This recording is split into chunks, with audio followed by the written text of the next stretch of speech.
The third point is we need to understand both how degraded the curriculum of our schools has often become and how powerful the curriculum of our schools could be.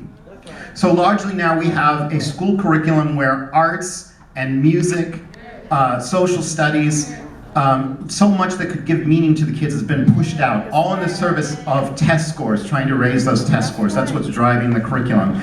And we have to remember that our schools should be and could be and have been places of joy and places of self-understanding.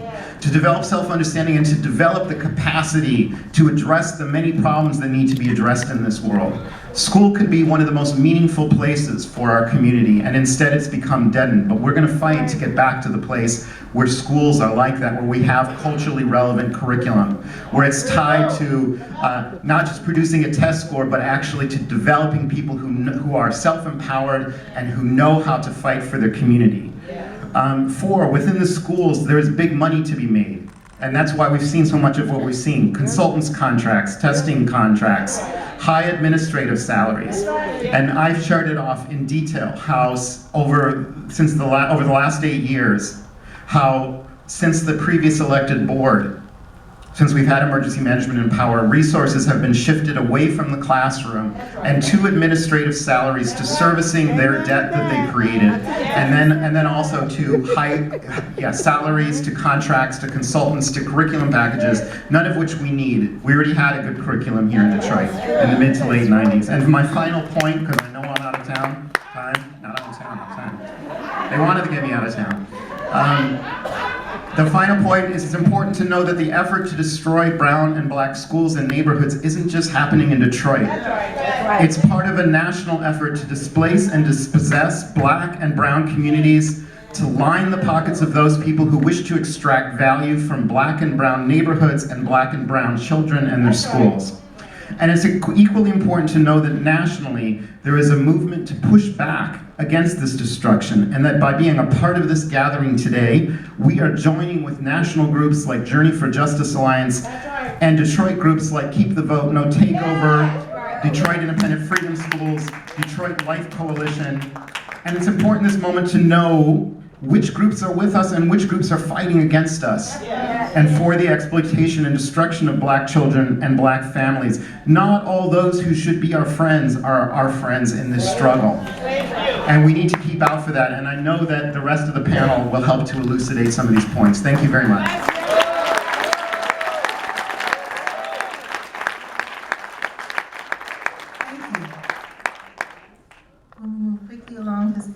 Sake of time, I'd like the next person to come, Mrs. Helen Moore.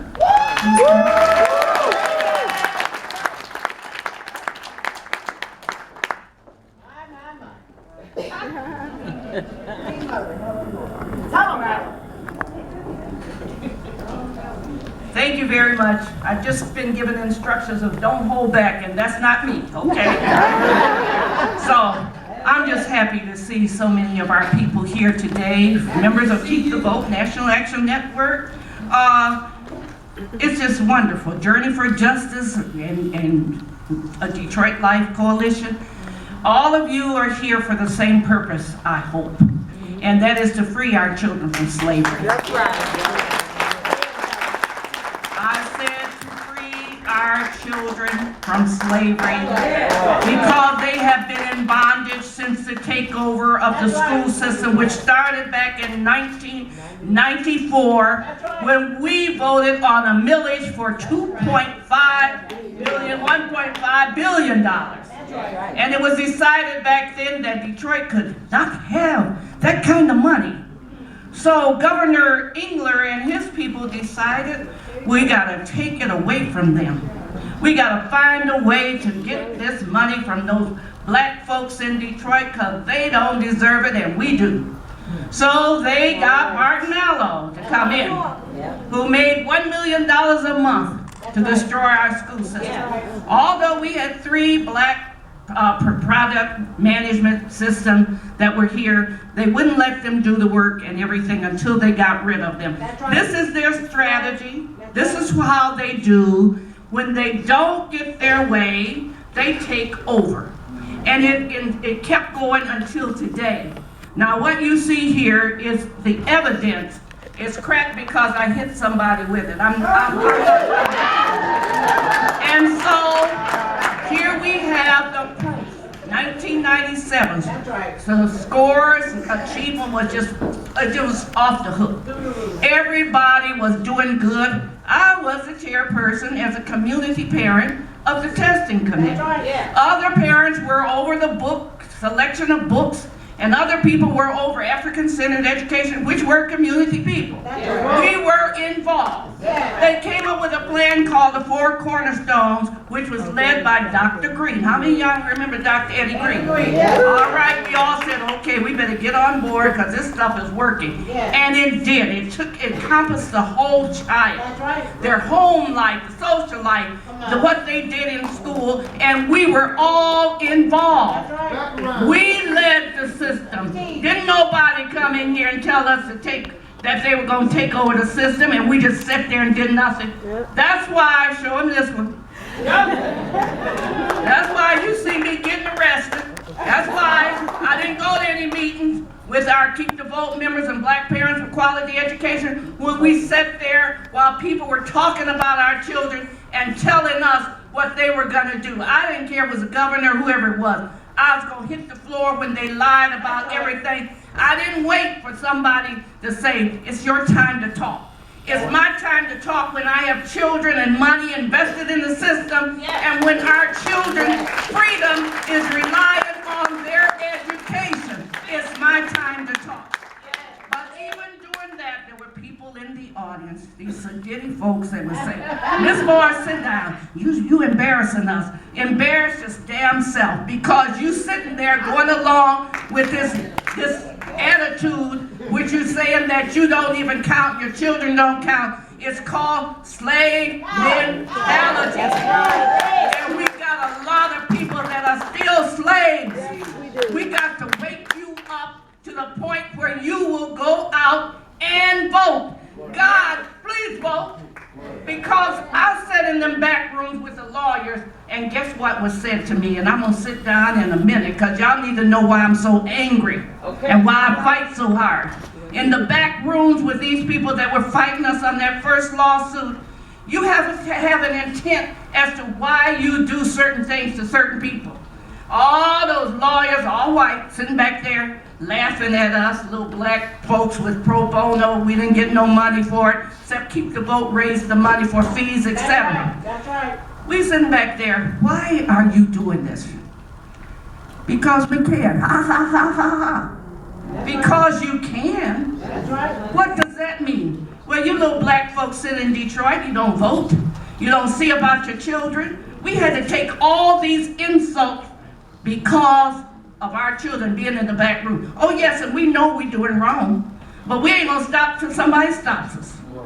I left that room, and from that day on, I remember my grandfather, who was a slave, and told me all the stories about how they were treated, and how he was released from slavery at the age of 7, and how he and his mother, which he was half white, and he was black and white, how she was raped and what happened to them. I can't stand here and see our children go down the drain, being mistreated, the money taken away from them. We're in debt, $2.2 billion, because they stole the money during the takeover.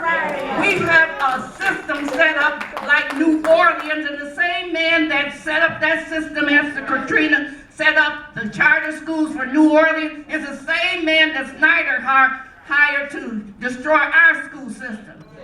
All I'm going to say to you is this. Y'all better start joining me. Now on Monday, the review board changed the time and the date for Halloween, because we came down there, a few of us, and raised so much hell they got scared of us. On Monday, we are going back again, and we will be there, and usually they have their meetings at 1 or 2. They control the city of Detroit. They control the school system. So don't think you're free. Our children are lined up like the slave auction block, and whoever bids on them, charter schools or whatever, gets that money. It's time for us to take back that. And we need to go to the reform board meeting and we need to let them know how we feel about our children's freedom and their education. That's right. Now my time is up, but I'm gonna keep on fighting because the struggle continues and still our children rise. Thank you.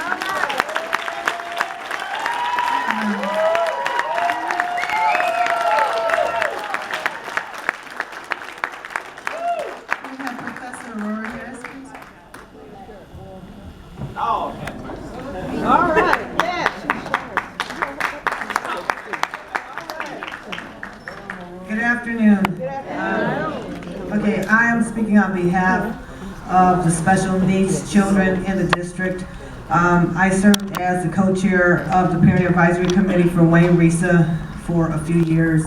And one of the concerns in the district right now are the fact that 30 to 50 public schools are going to close. And the question is, what will happen to the special needs children?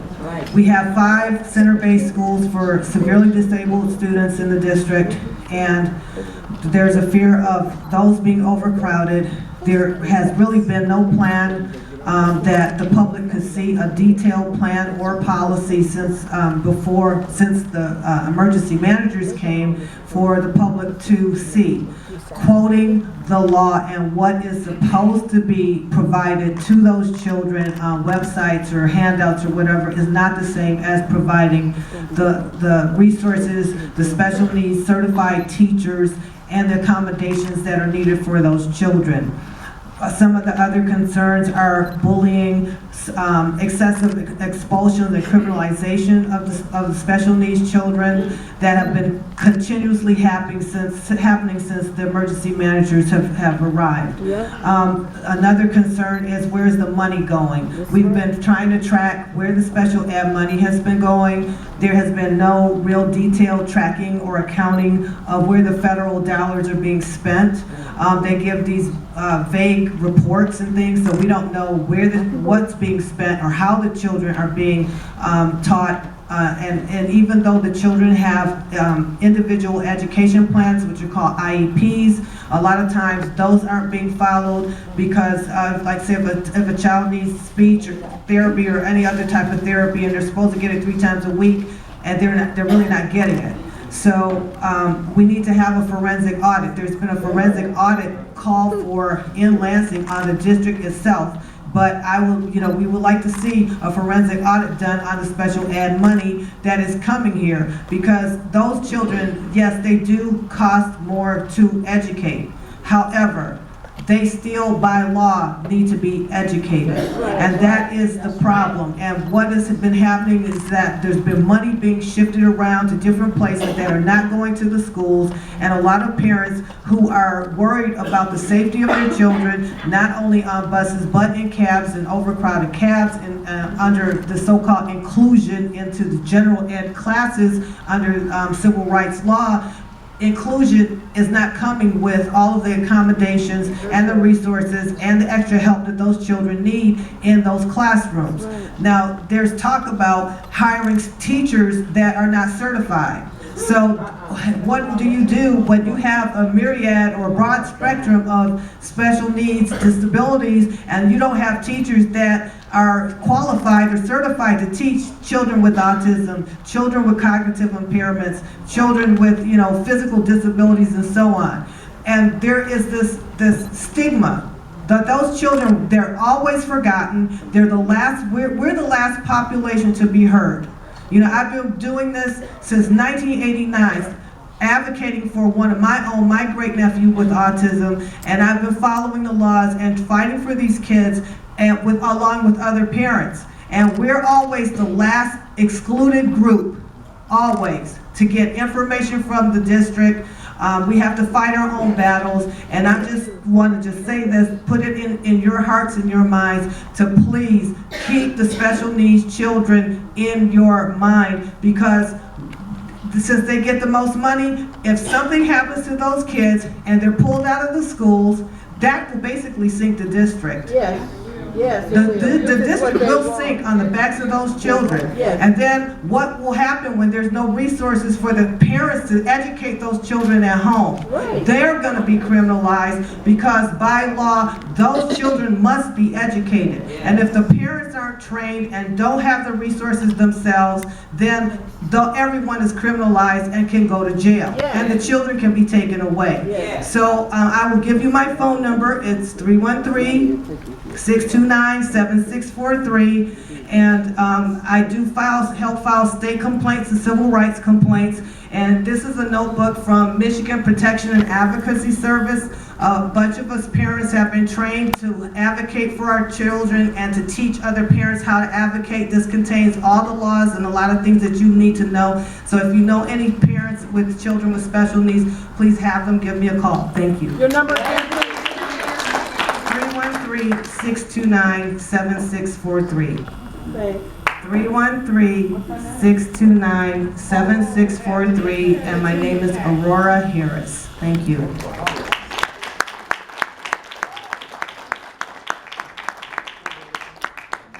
Are we ready? Dr. Melvin Peters, please.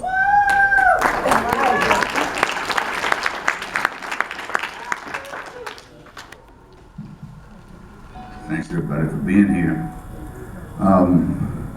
You know, I learned how to teach in Detroit Public Schools starting in 1967. Yes, Me too. Like the black entertainer said, you can't fake the funk in Detroit. That's where I learned how to teach. And I just retired after 50 years in the classroom.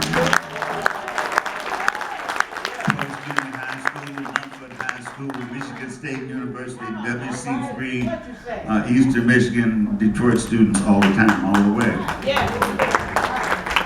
You know, the problems we have historically, they go back, they go way back, you know. David Walker said in 1829, as long as we black folks have been amongst the majority of white folks in this country, they had problems with us being educated. At the same time, we've been problematic to hateful white folks because we got can-do spirit, you know. Black Americans, we push the hell back. You know, some people don't. We push back. Y'all know this?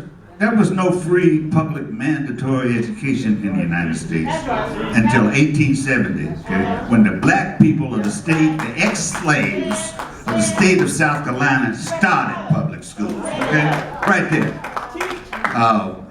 Charles Farrell liked me to promote literacy all the time. James N. Anderson, Black Education in the South, 1865 to 1935. This is a story, okay, of how these schools were built. That's right. I graduated from the same high school that Carter G. Woodson went to. I'm going to talk about miseducation. All right. But the problems in Detroit, you know, start before England in the 90s. Okay, it started before Granholm, who basically let English stuff roll on. Okay, you know, these Republicans, you know, they're anti-education and they're anti-anything related to civil rights for black people, civil rights commission, education, and so forth. Okay, and Granholm just looked the other way. And then Snyder the same way. They both got these like Negro zombies that work for them. But this here. I went to segregated schools in the American South where we took books home. Okay? When I came to Detroit in 1967, I was shocked to see that most of the teachers were white. Okay? I was shocked to see that you could count on Stubby's fingers the numbers of black people who were principals in Detroit public schools. Okay? They believed we weren't smart enough to be a principal. I was at the mighty Post Junior High School where we had so many walkouts from the fall of '67 to the winter of '67. Okay? Then when the second semester started, the majority of the teachers were black. Okay? And they started hiring black administrators, okay? And I'll say this too. All of them were ex-football players and basketball players. Y'all remember big old David Sneed? David Sneed used to be a substitute gym teacher at Post Junior High. David was a smart man, okay? He was a smart man. Yeah, yeah. So, the problems we deal with, they start in the white racist attitude. I'm not saying everybody white is racist, because that's not true. Huh? There were white people that talked with me at Post who had the black students respect. Okay? To get black students respect in the United States of America, okay, you have to have a free, clean heart. Okay, I've seen it happen. Okay, when the first schools opened up after slavery, the majority of the original teachers were white. Okay, let me say that. Okay, a lot of white people think that you have to, you know, wear a Donald Trump shirt and all like that. That's not the way it is. But this here. In the state of Michigan, it's illegal for an African American studies student to practice student teaching in that field. Do you hear me? The fear of an African American curriculum is palpable in this state. You know, we don't have to take this shit. You know, in the state of California, it just became law, K through 12, that you got an ethnic studies teacher. Okay? Now, you know, I mean, people like, all right, Negroes, is Shakespeare or Back to the Ghetto? Bullshit. Any expert on education, you ask my sister Geneva Smitherman, late Asa Hilliard, Carter G. Woodson, Paolo Freire, okay? No, you know, people from oppressed groups have to have models from their own groups. If you're really gonna teach them, it is unfair for our children to live in a society where they are hunted in the streets, to sit up and read and study white racists and act as if black people hadn't been writing in this country since 1745. My sister Lucy Terry. People are like, really? Yes. So the question is this. Stop me, sister, when I get close. Okay. I can go on.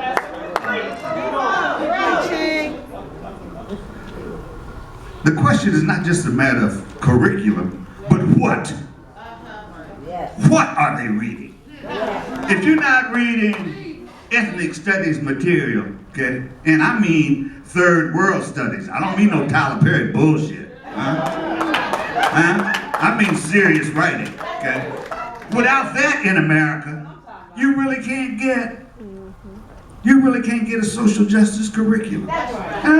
Anybody went to school and read all this white mess, all this tedious, simple-minded, selfish, self-centered, you know, apolitical. Nobody want to hear that. Nobody want to hear that. So the question is, what are they reading? Well, all of this stuff, you see, all of this stuff in urban America really comes from Malcolm X. You bring up black history and don't mention Malcolm X, you ain't shit.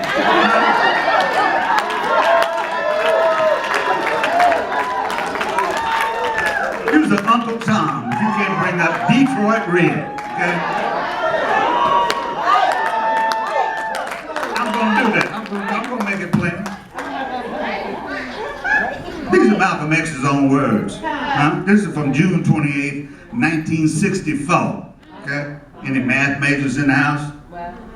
Education is an important element in the struggle for human rights. Okay? Snyder and them dump on us because they don't think we humans. They get these Negroes like Bob, you know, the human palindrome.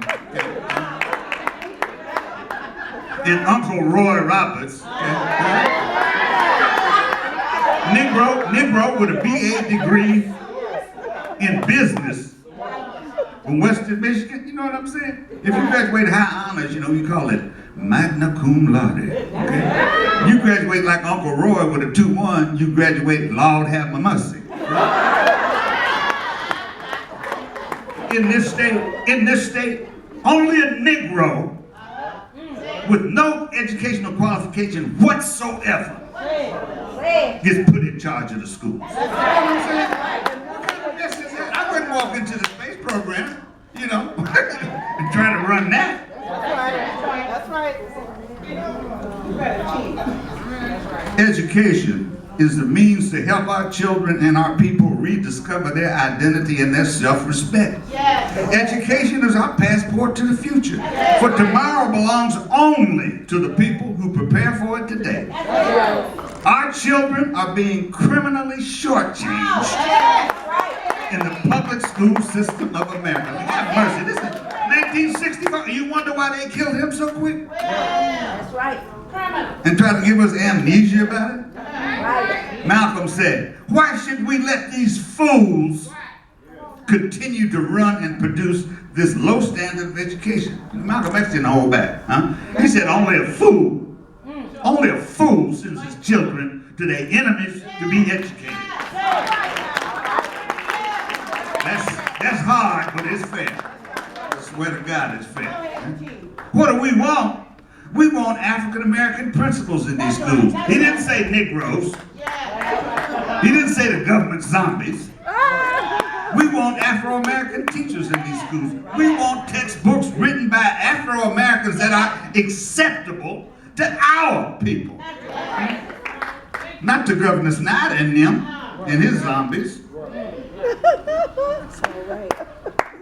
We call on Helen Moore saying, oh Lord, I must be doing good.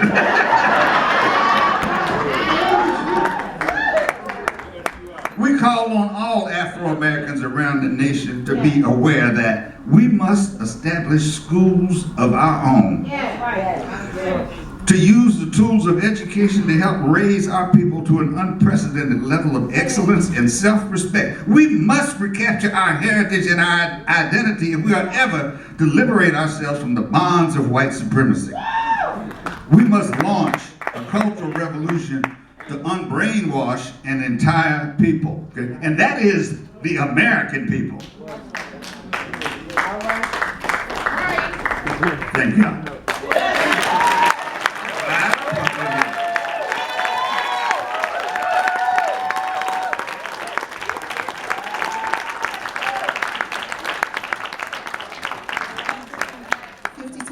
We're still talking about the same thing. Mr. Mr. Kamau, Kheperu.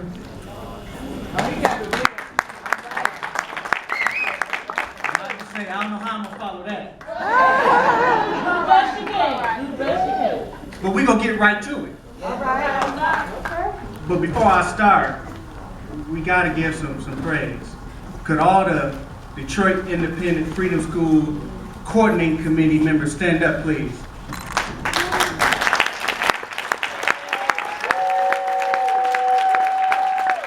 Could all the volunteer teachers stand up, please? We got any volunteer teachers? There we go. See, that's what I'm talking about. Now, she not gonna like this, but I gotta do it. I was taught to give your elders their roses while they're here. That's right. So where Mama and Neb at? Say it. I know she had it in the booth in the dark. She don't like this. She up there. Everybody stand up and give her a hand, please.